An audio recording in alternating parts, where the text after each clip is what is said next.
శ్రీ భీష్మస్తుతి శ్రీమద్భాగవతం ప్రథమ స్కందం నవమోధ్యాయం మొదల్ స్కందం 9వ అధ్యాయం. భీష్మౌవాచ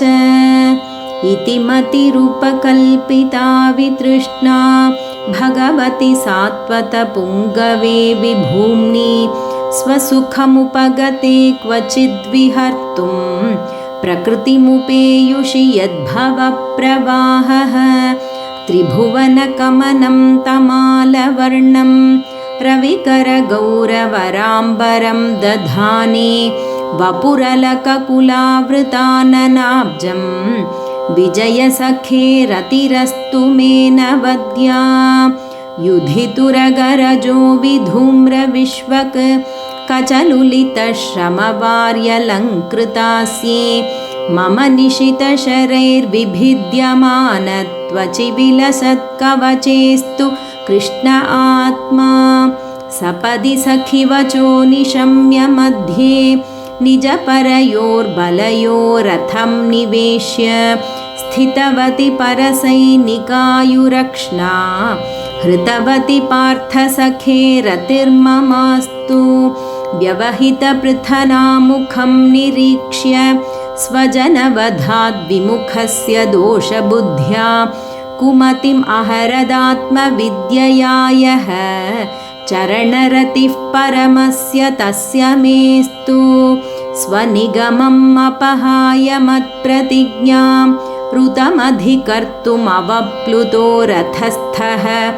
ధృతరథచరణోభ్యయాచ్చలద్గుః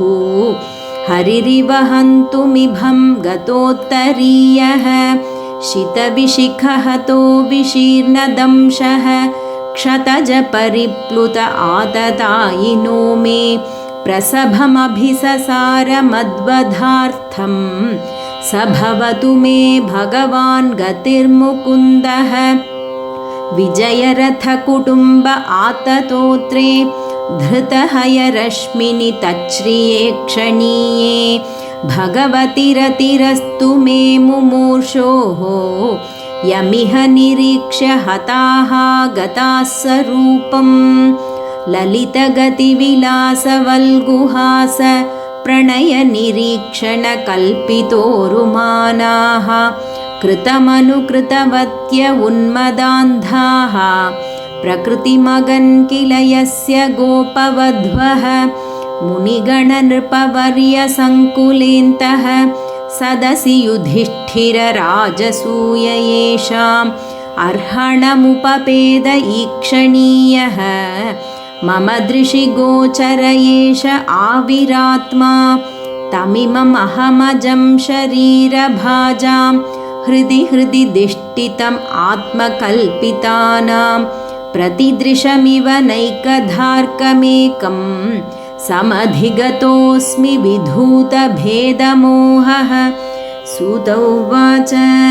कृष्ण एवं भगवति मनोवाक्दृष्टिवृत्तिभिः आत्मन्यात्मानमावेश्य सोऽन्तश्वास उपारमत्. इति श्रीभीष्मस्तुतिसमाप्तम्.